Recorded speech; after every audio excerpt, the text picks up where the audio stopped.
This is about drivable parade floats. I kind of got tired of doing just the Christmas lights out on the lawn, so I did something different, and here we are. Give it a shot. See if anybody's wants to go down this path. So, a couple of ideas here is how fast is the parade because you don't want to be left behind and you don't want to try to overdrive it. And you got to be safe around an audience, so that's kind of important. How are you going to make the thing drive? How are you going to be able to see if you're inside your float? Not everybody's inside. Sometimes they're outside. Depends on what you want to do. How are you going to do music? How are you going to power your float? You're going to use pixels or strips? And how will you trigger your show if indeed you have one? Or are you going to run just static lights? So I'm going to go through this kind of quickly and see where it leads. Little about me, I've been doing flashy blinky since the late 60s, early 70s, since I was in, I don't know, before high school, actually. I'm a maker. I like to make things. I do CNC woodworking. I do welding. I do electronics, all kinds of different stuff. I personally wired the first LED Times Square ball, which was the 100th anniversary. I'm a retired controls engineer, and I've done a lot of public art, LED art for various artists around the world. Just some of the stuff that get me interested. So, onto the parades. Parades generally travel about 1 to 2 miles. They don't usually go too much longer than that. And let's see, let me get into this chat. Let's see. They go about 1 to 2 miles. So you have to have enough power to go that kind of a distance. And a lot of parades have a thing at the end where you can display, and it's you park, and people can come up and ask you questions. They can take pictures, that kind of thing. One of the things that you need to know is how long the parade is before you start, because you've got to have enough power if you're going to run batteries. If you're going to run an engine, that's a whole lot different story. I'm not going to go into anything with engines. Mine is all electrical and electronic. Parades generally go about 1 to 2 miles an hour. Sometimes they go a little faster. A lot of times you have to catch up. A lot of stop and start on a parade. Tons of stop and start. Everybody wants to perform in front of the judges because there's usually judges in the parades. At least that's my experience. And so that causes delays. And you have to make sure that you're up for the task of the time. Parades can take anywhere from 30 minutes to 2 hours. You need to make sure that you've got enough power to go the distance and to have your lights going during that time. How long will your lights last with the programs you made? If you've done a lot of flashy blinky as opposed to a lot of static, your lights will last a lot longer than you think. But you need to kind of figure it out. And generally, if you are running pixels and so on, even if you're running single color LEDs, running them at about 30% will save you a lot of battery time. And when you do the flashy blinking, you can figure that generally it's gonna look like to the batteries that it's 10% or less. How many songs do you need if you have music in a parade? Well, think about this. You're going down the street, and if you don't get stopped, which I'm sure you will, you're going to wind up with probably 2 songs that people will actually hear, if that much. If you do get stopped, you could have 3 or 4 songs, but chances are not more than that. Your audience is segmented as you're going down the parade route. You keep going from one segment to another segment to another segment, and you don't want people to miss what it is that you want them to see. So you got to figure out what the parade history is and go from there and have your music if you're going to do music accordingly. One of the things that people have to really watch out for is safety. From our experience, I'm not sure which is worse, the kids that run in front of your floats or the parents that want to run in front of your floats with their kids. In any case, you need to be able to stop quickly and you need to be able to see what's around you. If you have floats that are going to interact with the crowd, for example, I have a couple of bug floats that are reminiscent of the Main Street Electric Parade. And so we drive like almost right up to some of the kids and the parents, and we have to really, really, really pay attention and be able to see what's going on around us. And that's something that when you're practicing with your float before you go to the parade, you need to learn how to do that. When you turn, you need to make sure that you're not turning into anything or anyone, and you need to be able to stop. You need to know what your motion system is capable of. In my particular case, I use regenerative drives, which if I let go of the joystick, they will stop almost instantaneously. And I do that intentionally because if I'm going to let go, if I see somebody, I'm going to let go. And that's exactly what I want to happen. It's got to stop. Otherwise, you're going to run into somebody and then you can have a liability issue. And that's not a fun thing. So let's get into making the floats. Your motion base, somewhere you got to start with something to move it around. Again, I'm not going to get into engines. Anything that has, internal combustion's not my thing. So I don't know much about that, and I'm going to pass by that. You'll have to kind of figure that out on your own. A lot of times you can start with, in many cases, a power wheelchair. I've been able to find them on Facebook Marketplace, and I go from there, take that and figure out a way of attaching, but you got to make sure that the wheelchair has the ability to carry the weight of you and your float, whatever, whatever you happen to be. Um, if you're starting from scratch, which I've done on a few of them that I'm working on now, have to find gear motors, and I find that wheelchair motors work really well. If you get ones that will go the RPM that you need, a lot has to do with the size of the wheels that you have and the RPM, the output RPM of the gearbox. And they're fairly inexpensive considering what they are. You should be able to find them used. I found some that were new, which was kind of weird, but that was neat. And you have to size your batteries and your controls and everything around that. As for the frame, if you can weld, you can use steel. If you can TIG weld, you can use aluminum, make your frame a lot lighter. But I've found that minimal frame out of steel is very solid and don't get any flex in the frame. And you can make them almost any way you want. More people have the ability to weld standard steel than they do TIG weld aluminum. I can't TIG weld, so I don't use aluminum much.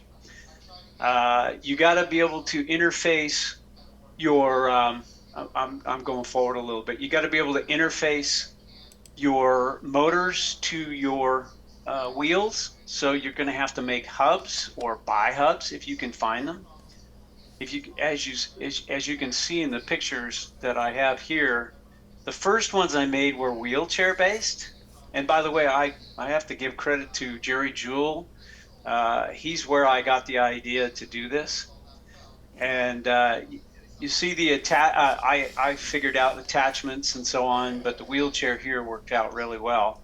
The bottom center is the ones that I made from scratch using just plain old steel, and I bought wheelchair parts. And so that helped a lot. Motor controllers. I know I'm hopping around a little bit. Motor controllers. I like to use robot controllers because they are very, very responsive. Sometimes maybe a little bit too responsive, so you have to kind of tune them down a little bit. Uh, you got to make sure that they're big enough to do what you want to do. I use one Sabertooth controllers that are good for 32 amps continuous on each motor. They kind of recommend 60 amp ones, but the 32 seem to work just fine. There are other controllers out there. I recommend that you get regenerative type so that you can go backwards, forwards, no relays involved, and they'll stop faster. An e-stop. I actually use a battery isolator relay and a restop button on an e-stop button. Let me go ahead with a picture. If you see on the wheelchair in the top left, I actually have an e-stop button there. That's connected to a battery isolator. And the reason I do that is because if you get a motor drive failure and you're in a crowd and your float wants to take off, you better have a way to stop. And so having a battery isolator relay is definitely the way to go.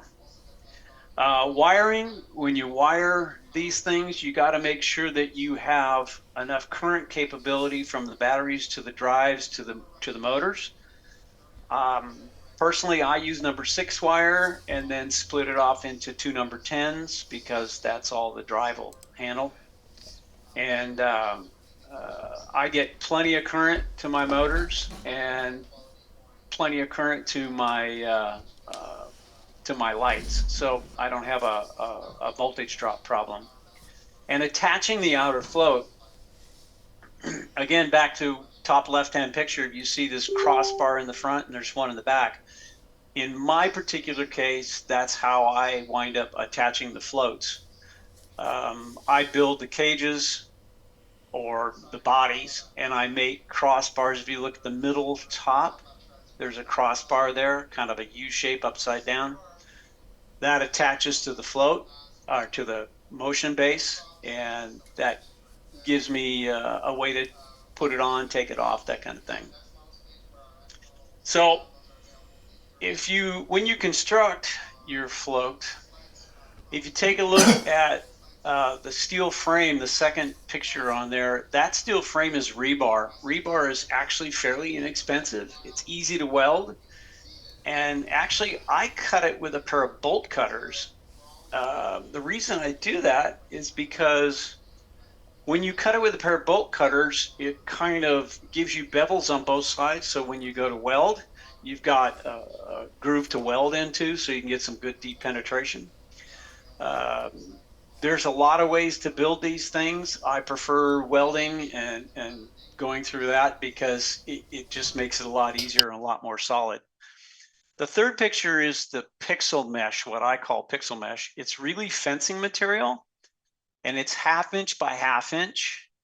And that allows me to poke pixels through there and they'll stay. I don't have to do anything special. Sometimes I'll have to squeeze one or two, but other than that, it allows me to put pixels wherever I want to put them. And that's been very helpful for me to be able to do my different type of floats. So the next picture is this is a turtle, by the way, and the next picture shows you it covered with a skin. Well, that skin is what I use to be able to give me something to paint on and also something to see through. You can see in the next one where I painted the turtle red, and I just used plain old blue tape on there. And I'm kind of getting ahead of myself. But you don't always need to run pixels in that fashion through a mesh. If you look at the bottom row, the first picture, I have the snail and the turtle. The turtle is the stuff you see above. The snail is the next picture, which you see there are a lot of pixels on there, but they're all wired tied to a steel 1/4 inch bar that had been bent and welded together. So there's no pixel what I call pixel mesh on that one. But when I put the skin on it, then it allows me to paint it and still have my patterns, whatever I want it to do. I'm going to go on to the next slide here. All right. Couple of things, what type of skin on your float? So as you saw from the pictures, I use what's called shade cloth, and I use 30% shade cloth. And the reason is because I don't want people to see in, but I do want to be able to see out. Again, it goes back to safety. You have to be able to see where you're going. You have to be able to see, what's around you. And that's if you're inside your float. A lot of people make floats that are where they sit up and they drive, they're outside the float. And if that's the case, then you can pretty much use anything you want because you're not having to look through anything. Again, mesh or no mesh, I showed you the two. I use what I call the pixel mesh, which is really just fencing underneath the skin. And on the snail, I use nothing but bars. The biggest thing is if you're inside, you got to be able to see.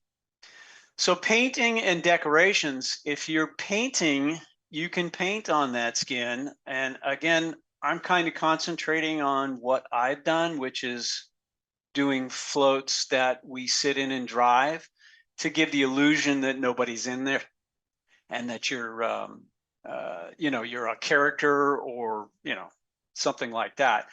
I noticed some people are doing things where they drive them on their cars and so on and so forth. And at that point, you can use anything you want. There's just no limitations. Accessories other than lights. If I go back to the picture, okay, bear with me. I'm kind of new at this. So if you notice the fourth picture from on the top row, there's a head on the turtle and there's a motor mechanism inside there. That turtle head goes side to side. It bobs side to side. And I did that because as we're playing music, I want the turtle to look like he's kind of dancing to the music. So putting different kinds of accessories on there is something that's fun to do. You don't necessarily have to do everything in lights. Use your imagination and, make it fun for everybody, which is kind of the whole goal. Music. And again, I'm going through this kind of fast in case anybody has any questions toward the end. If you're going to add music, or any kind of sound system where you can talk to the audience or whatever, you need to figure out how you're going to do it. Personally, I use these music boxes I got from Costco, and they're made by Ion. I looked into doing real, decent sound systems, and they're just so doggone expensive. If you have a small area like I do on these particular floats, you don't have a lot of places to put speakers and amplifiers and so on. And if you don't have enough battery power, the music can suck quite a bit out of your batteries. It just depends on how loud you have it. I run FM as opposed to direct connections. I use pies, and I actually connect the output of the pie to my FM transmitter. And then I have the Ion box, in my particular case, tuned to an FM station that's kind of blank in our area. And the reason I do that is because that has no delay, no perceptible delay, music to the lights. And also I can run multiple floats with the same audio. And in our particular case, we have people that walk with us in the parade, and they have a couple of those Ion boxes on wheels. And that gives us the ability to transmit to all of the boxes at the same time. And it gives us a much better audio coverage without needing a ton of power or, blanking out the people behind us or in front of us. And another thing is, how much audio power do you need? Well, it depends on how far you're trying to reach, how many sets of speakers you have. You kind of have to experiment unless you're a good audio person and you know exactly what you're doing. You've got to deal with the crowd noise, and you've got to deal with usually somebody in front of you making noise and somebody behind you making noise in the parade. In any case, you want to be heard, but you don't want to clobber other people's show or floats or bands or whatever they got going. One of the things that you'll find in parades is sometimes you get stuck behind a band, like a high school band. Try not to make that happen, but if it does, stay back a little bit. That'll help. And the fact that, well, like what we do with so many boxes around, we usually run like 5 boxes. With 5 receivers around, that gives us kind of a Disneyland surround kind of an effect, but we don't have to blast so loud that we clobber people behind us or in front of us. Batteries. Okay, this is a big one. If you're going to run sound, lights, and your motion control, your motion platform, you got to make sure that you have enough battery power to get you where you need to go, how fast you need to get there, and run all the lights. Now, lead acid batteries, the AGM batteries, deep cycle, depending on who you talk to, they'll run 200 to 500 charge cycles. You can take them to a depth of discharge, which means you can discharge them down 50% or 80%. Again, depends on who you talk to and the battery manufacturer. 50% does not mean a 12-volt battery goes down to 6 volts. 50% means 50% of the depth of discharge, which the battery manufacturer usually considers to be full depth discharge at around 11 volts, I believe it is for those. They do have a memory. It's not terrible, but if you don't charge them and discharge them properly, then you can run into problems long term. They weigh quite a bit. A 65 amp hour battery weighs about 50 pounds, again, depending on the manufacturer. And the reason I picked 65 amp hours is because the wattage of that battery is actually just a little bit less than a Life Pro battery. I use the LiFePO batteries. They're lithium ferrite phosphorus 4 batteries. And I use those because they don't, if you sit them on the shelf, they don't discharge, they don't go bad. Yes, somebody mentioned marine troll batteries have a deeper cycle than normal auto batteries. You don't want to use an auto battery. You definitely want to use a deep cycle battery because you're not looking for, starting a motor. You're looking to run long term. Now, the lithium ions I use 50 amp hour batteries, and I use 2 of them in series.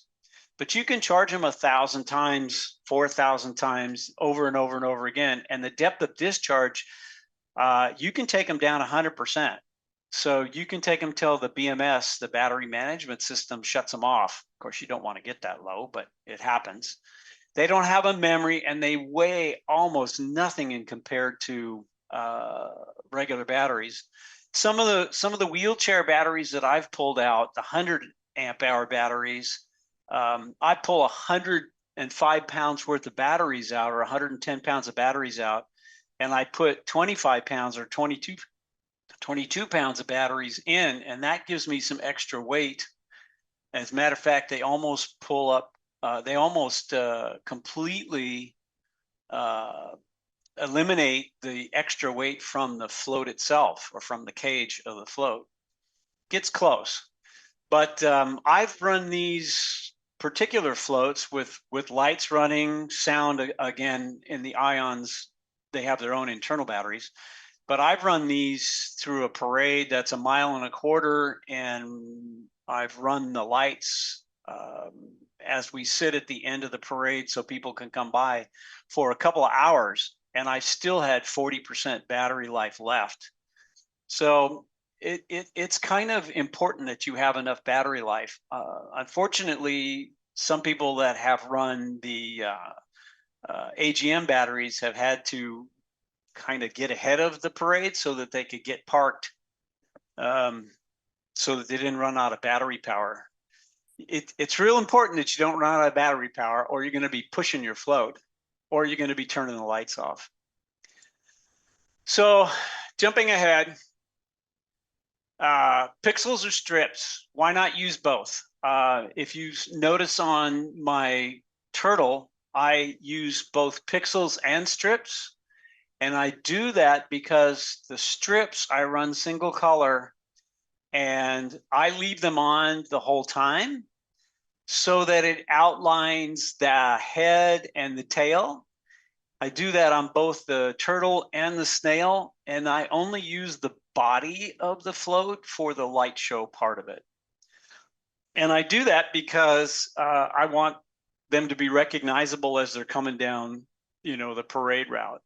Again, I've taken a lot of this from Disney's Main Street Electric Parade, which is kind of one of my, well, if it were an idol, that would be kind of my idol.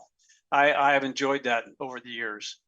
So if you have other types of floats where you're running static, then obviously you won't be running pixels, but strips or single color lights, they're fine. It all depends on what you want to do. I use 5-volt pixels versus 12-volt pixels since I'm on batteries, and they're more efficient.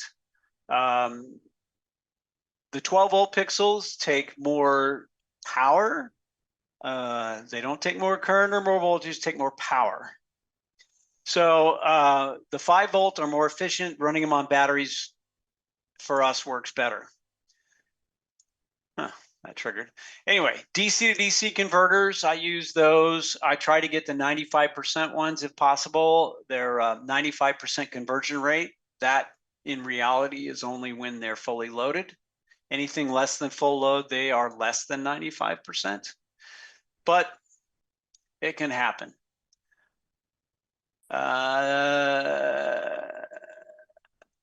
Okay, somebody just asked if I recommend the Life Pro batteries or which batteries. Let me get in. I'll get into that at the end. One of the things that you have to worry about, this thing keeps moving on me. Pixels can blind you. If you take a look at the pixels, the standard pixels that you would use on your float, chances are they're clear bodied, which means they're going to have light coming to the back. And if you're trying to look through those pixels, they will light blind you. You won't be able to see through them. Just like people can't see in through the lights, you can't see out because of so much. Again, this is something I learned from Jerry Jewell of Skulltronics. He mentioned it, and I did an experiment, and he was absolutely right. So I order all my pixels with black bodies so that I can see out without getting light blinded. Very important if you're going to be inside. How are you going to, if you have a show, how are you going to run it? If you have static lights, when are you going to turn them on? I would guess you're going to turn them on at the beginning and turn them off after everything is all done. That's just a matter of switches. If you have synchronized display, you're probably going to run a Pi or a BeagleBone or whatever. I run Pis. I am not familiar with BeagleBones. So I can't talk about the BeagleBones, but on the Falcon Pi players, if they operate the same on the BeagleBones, I like to trigger mine using switches, push buttons. And I like to hardwire. I don't like to rely on anything that could be interrupted on a parade route. Remember, there's 1.5 million cell phones per foot on a parade, just about, it seems. And I don't want to rely on any kind of Wi-Fi signals to start or stop my shows. Should you run continuous? You could set up a show with multiple songs and just run it continuous on the Pi player. That works. I don't do that because I try to take into consideration the crowd that I'm dealing with, and I'll run the music how I think will react best with the crowd I'm at. And again, because we stop and start so much in a lot of the parades, you may be sitting static for quite a while and run through a whole bunch of songs. And when you start going again, you may want to start from the beginning. It all depends on how you've got your setup, how many songs you've got synchronized, and so on. But just synchronized lights is not a whole parade float all the time. The static stuff is very helpful. You can intermix them, or you can have just one or just the other. I like to intermix. Common problems: not enough power injection points. Now, even though I only run pixels at 30%, which by the way is plenty bright for any kind of dark ride, even at dusk, 30% is way plenty, and that saves you power. But I still have a lot of injection points. I inject in the beginning and the end of every string. And I run strings probably 50 pixels in a string because they're 5 volts. And when I turn them on white, they go white. So that's kind of important. It's all up to you as to how many, how you want to wire it, how many times you want to power inject, and so on. I don't like to, for the cost of a little bit of wire and a little bit of labor, I don't have any problems with color balance. Fusing multi-power injection points on the same string. I've seen people run 5-amp fuses and they inject power on the same string, but leave all the pluses and all the minuses, the plus 5 volts and the minus 5 volts together. The problem with that is if you blow one fuse, then the load transfers entirely to the other fuse, and chances are you're going to get a catastrophic failure. It's going to keep going down the line. So split the positives off and go from there. That way, if you have a fuse that fails, which I haven't had yet, you won't get a complete catastrophic, a chain reaction type of a fuse. Too much flashing in your programming. This is obviously literally up to your taste.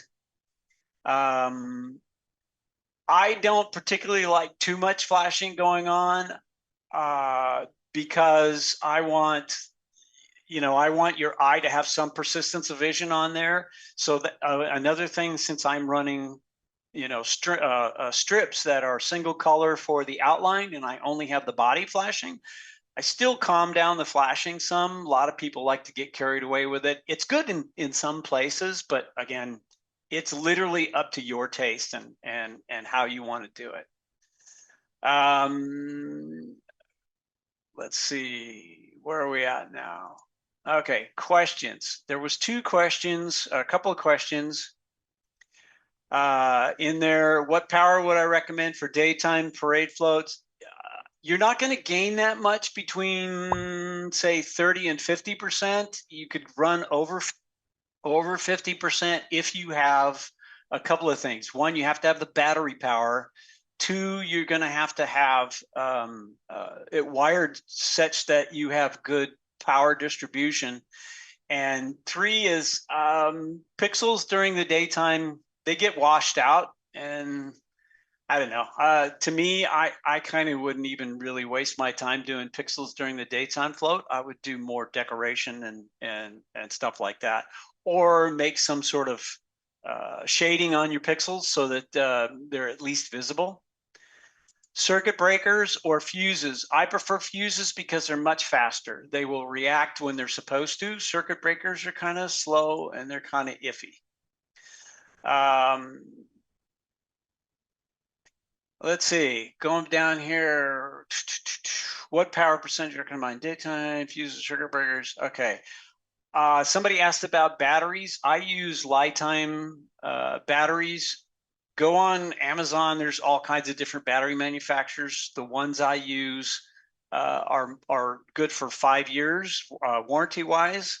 They're a little bit more expensive, but I don't have to worry about them. And so far, I've had really good luck with them. I do not. Okay, do I have any problems with viewers who have photosensitive epilepsy? So far, no. If people are going to be at a parade, chances are they know there's going to be things that flash and sounds that, and so on. So photosensitive epilepsy, so far, I've not had any problems with it. And another thing is generally in a parade, you're going to have a lot of lights around you. So you're not going to be in pitch black. And that, I believe, helps against the photosensitive problem. I'm not a doctor, so, I can't really answer that from a medical standpoint, but I so far have not had any problems with it. The size fencing I use, again, is 1/2 inch by 1/2 inch. And believe it or not, I found it was cheaper on Amazon than it was at Home Depot. And that way the 1/2 inch by 1/2 inch is about 12 millimeters by 12 millimeters. So a 12 millimeter pixel fits through there and actually holds on pretty well. Let's see if I had any other questions you'd recommend. Okay. AGM, and you want to change the light for 400 amp hour up to 600 amp hour cult controllers. 30. Okay. Gail has Gail, I run 250 amp hour Life Pro 4 batteries and I run about 2,500, actually close to 3,000 pixels on my Turtle, and I don't have any problem whatsoever. I have plenty of power left over, even after driving 1.25 miles through the parade. So 400 amp hours. Wow, that's a lot. Man, that's a lot. It'll certainly drive it. I think you might be overdoing it, but it'll certainly drive it. I do not have a website or a Facebook group that I use for inspiration, other than in my particular case, I used a couple of pictures out of Disney to come up with my concepts. When I was younger, I just loved the parades. So I've gone back to the pictures. You see the bottom right-hand side. I'm in the process of making 2 floats for somebody else right now. And I could not find matching wheelchairs. So I made these frames from scratch, and I bought gaming chairs from Costco and put them on there. All the parts you see all came off of eBay, or, well, actually those all came off of eBay, or I got them at Costco. I just don't have any other inspiration sites other than what I've done, kind of copying the Disney parade. I'm kind of at the end of it. One of the things I do want to make in the future, if anybody's interested, is at some point I made back in 2017 when I was doing Christmas lights, I made some animatronic snowmen out of some Costco snowmen. And those animatronic snowmen I still hung on to, even though that was the last year I did Christmas lights. And my wife wants me to make a Christmas train and put the snowmen in the cars so that they kind of pretend to play the music on the way down. So I'm going to be looking for someone, some inspiration to go for the train, but that's about it. Are there any other questions? Okay, I guess we're good. Thank you all for hanging in there, and have fun doing whatever it is you do.